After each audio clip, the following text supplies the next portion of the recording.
Madam, ನಾನು ಹೇಳೋದೇನೋ ಹೇಳಿದ್ದೀನಿ. ಆ ದೇವ್ರ ಬೆಂಬಲ ಮಾತ್ರ ಅಲ್ಲ, ಅವ್ರ ಮನೆಯವ್ರ ಎಲ್ಲ ಬೆಂಬಲನೂ ಅವ್ರಿಗಿದೆಯಂತೆ. ಇಷ್ಟೆಲ್ಲ ಇರುವಾಗ ಅವ್ರನ್ನೇನು ಮಾಡೋಕ್ಕಾಗಲ್ಲ ಮೇಡಮ್, ಸುಮ್ಮನೆ ಇದ್ಬಿಡಿ.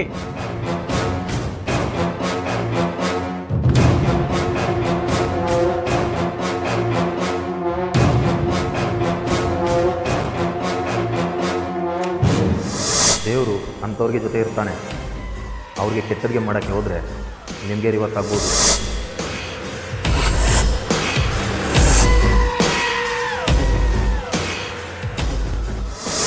ಏನೋ ಒಳ್ಳೆಯದು ಹೇಳಿದ್ರೆ ನಮಗೆ ಹಿಂಗೆ ಅಂತೀರಾ, ಅನುಭವಿಸಿ.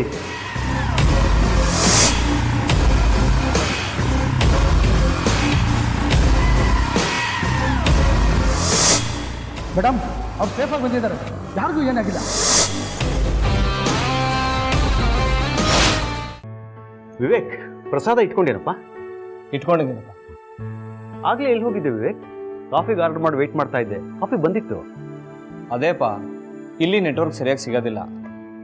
ಆಫೀಸ್ ಕೆಲಸಗಳು ಹೇಗೆ ನಡೀತಿದೆ ಅಂತ ವಿಚಾರಿಸೋಣ ಅಂತ ಫೋನ್ ಮಾಡೋಕ್ಕೆ ಹೋಗಿದ್ದೆ. ಟೆರೇಸ್ ಮೇಲೆ ಅಥವಾ ಕೆಲವು ಕಡೆ ಮಾತ್ರ ನೆಟ್ವರ್ಕ್ ಸಿಗೋದು. ಓ ಹೌದಾ? ಹಾಗೆ ನಾನು ಲಕ್ಷ್ಮಿಗೊಂದು ಫೋನ್ ಮಾಡಬೇಕು. ಪಾಪ ನಾನು ಊಟ ಮಾಡಿದ್ನೋ ಇಲ್ವೋ, ಔಷಧ ತೊಗೊಂಡೋ ಇಲ್ವೋ ಅಂತ ಪೇಚಾಡ್ಕೊತಾ ಇರ್ತಾಳೆ. ಇವತ್ತು ಕಷ್ಟಪಟ್ಟು ದುಡಿಯೋಕ್ ಹೊರಟಿರೋ ನಮ್ಮಂತವ್ರ ಮೇಲೆ ಪಿತೂರಿ ಸಂಚು ನಡೀತಾ ಇದೆ.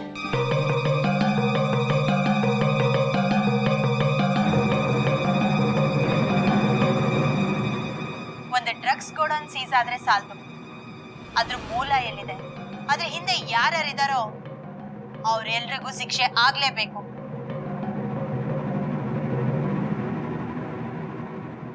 ಹಾಗಾಗಿ ಈ ತನಿಖೆನ ಮುಂದುವರಿಸಬೇಕು. ತಪ್ಪಿತಸ್ಥರ ವಿರುದ್ಧ ಕ್ರಮನ ತಗೋಬೇಕು.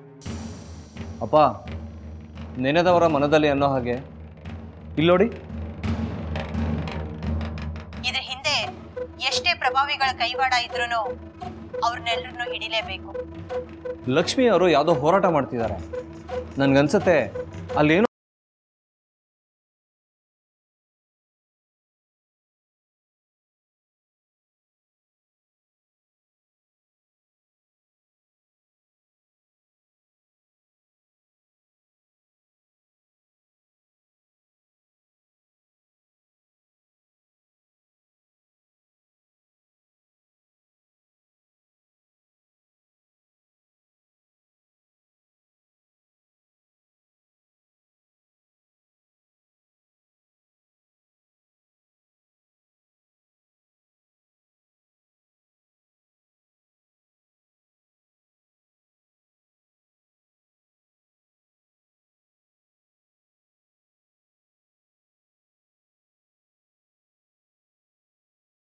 ಇದರಿಂದ ನಿಮ್ಗೆ ಒಳ್ಳೇದಾಗೋದಿಲ್ಲ.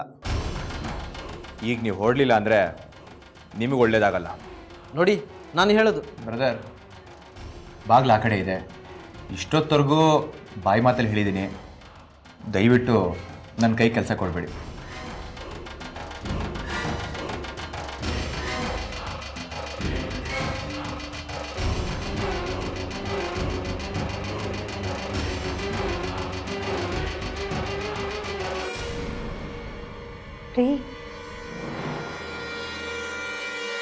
ಲಕ್ಷ್ಮಿ, ನೀ ಏನಕ್ಕೂ ತಲೆ ಕೆಡಿಸ್ಕೋಬೇಡ. ಇವರೆಲ್ಲ ಬೊಗಳೋ ನಾಯಿಗಳು. ಆ್ಯಕ್ಚುಲಿ ಭಯ ಆಗಿರೋದು ಇವ್ರಿಗೆ, ಅದಕ್ಕೆ ನಮ್ಮನ್ನು ಹುಡ್ಕೊಂಡು ಇಲ್ಲಿ ತನಕ ಬಂದಿದ್ದಾರೆ. ನೀನು ಯಾವುದಕ್ಕೂ ಹೆದರ್ಕೋಬೇಡ.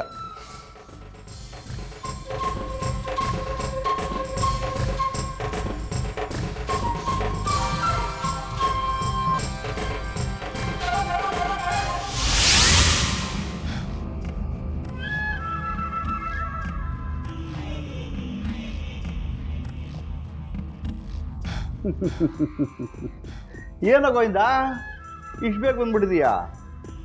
ಹಾಂ, ಅವ್ರನ್ನ ಕರ್ಕೊಂಬಂದ್ಬಿಟ್ಟಿದ್ಯಾನಾ? ಸುಮ್ಮನಿರಿ ಸರ್, ಸಣ್ಣ ಮೋರಿನೇ ಹಾರಕ್ಕಾಗ್ದವನಿಗೆ ದೊಡ್ಡ ಸಮುದ್ರ ಹಾರ್ದ ಅಂತ ಕೇಳ್ದಂಗಿದೆ. ನಂಗೆ ಗೊತ್ತು ನೀನು ಹಿಂಗೆ ಹೇಳ್ತೀಯ ಅಂತ. ಗೋವಿಂದ, ಆದರೂ ಅಲ್ಲಿ ಹೋಗಿದ್ದು ಏನಾಯ್ತು ಸರ್? ನಮ್ಮ ಮಾತಿಗೆಲ್ಲ ಅಮ್ಮ ಜಗ್ಗಲ್ಲ ಸರ್. ನಾವು ಅನ್ಕೊಂಡಷ್ಟು ಸಾಮಾನ್ಯ ಅಲ್ಲ.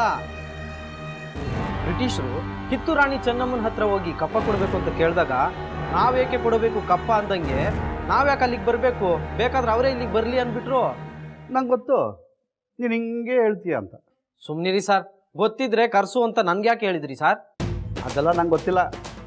ಗೋವಿಂದ, ಹೆಣ್ಣು ಹೊನ್ನು ಮಣ್ಣು ಮಾಯೆ ಅಂತಾರೆ. ಆದರೆ ಅದೆಲ್ಲಕ್ಕಿಂತ ದೊಡ್ಡ ಮಾಯೆ ದುಡ್ಡು. ಹಣ ಕಣಯ್ಯ, ಹಣ. ಅದೊಂದಿದ್ರೆ ಹೇ ಗೋವಿಂದ ಎಲ್ಲರೂ ಮಾತು ಕೇಳ್ತಾರೆ. ದುಡ್ಡಿನ ಆಸೆ ತೋರಿಸ್ಬೇಕು ಕಣಯ್ಯ, ದುಡ್ಡಿನ ಆಸೆ.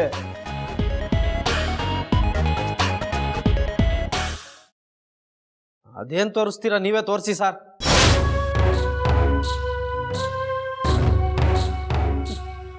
ಸರಿ ಬಿಡು, ನಾವೇ ಹೋಗೋಣ. ನಾಳೆ ಒಂದು ಬ್ಯಾಗ್ ರೆಡಿ ಮಾಡ್ಕೋ. ಏನು ಬ್ಯಾಗ್ ಸರ್? ಅದಕ್ಕೆ ನಿಂಗೆ ಹೇಳೋದು, ಹೇಳಿಸು ಅಂತ. ನಿಂಗೇನೂ ಗೊತ್ತಾಗಲ್ಲ, ಅನುಭವ ಕಮ್ಮಿ ನಿನಗೆ. ನಾನೇ ಹೆಂಗೆ ಸರಿ ಮಾಡ್ತೀನಿ ನೋಡು.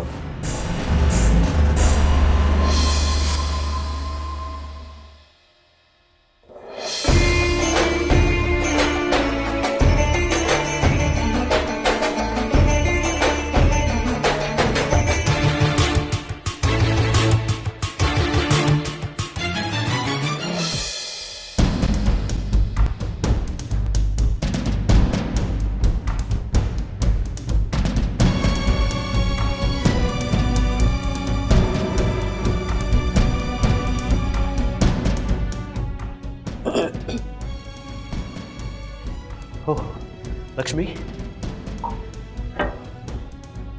ಬಾಮ್ಮ.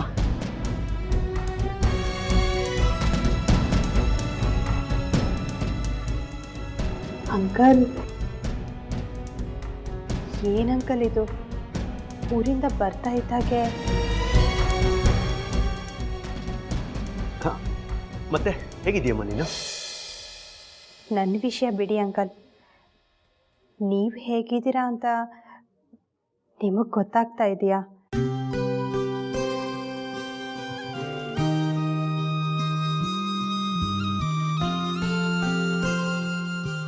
ಏನೋ ಸ್ವಲ್ಪ ಬೇಸರ ಆಯ್ತಮ್ಮ. ಅದಕ್ಕೆ ಪ್ರಪಂಚದಲ್ಲಿ ಬೇಸರ ಆಯಿತು ಅಂತ ಪ್ರತಿಯೊಬ್ಬರು ಹೀಗೆ ಮಾಡೋದಕ್ಕೆ ಶುರು ಮಾಡಿದ್ರೆ ಪ್ರಪಂಚ ಏನಾಗುತ್ತೆ ಅಂಕಲ್?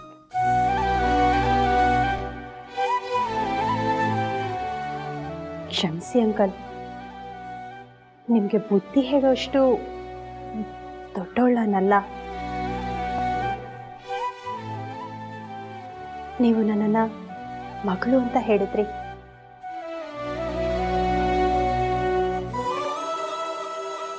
ನನ್ನೊಳಗಿರೋ ಆ ಮಗಳಿಗೆ ತನ್ನ ತಂದೆನ ಹೀಗೆ ನೋಡಿದಾಗ ಆಗೋ ಸಂಕಟನ ನಿಮಗೆ ಹೇಳಿದೆ ಅಷ್ಟೇ.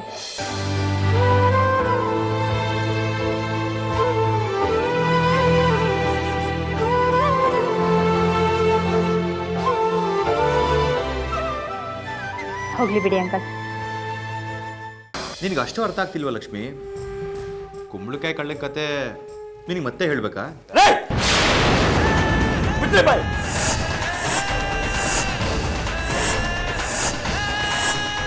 ನಾನು ಯಾರು ಅಂತ ನಿಮ್ಗೆ ಇನ್ನೂ ಗೊತ್ತಾಗಿಲ್ಲ. ಗೊತ್ತಾಗೋಷ್ಟೊತ್ತಿಗೆ ಸಮಾಧಿ ಸೇರ್ಕೋತೀರಾ. ನನ್ನನ್ನು ಮತ್ತೆ ಕೆಟ್ಟವನಾಗಿ ಮಾಡಬೇಡಿ.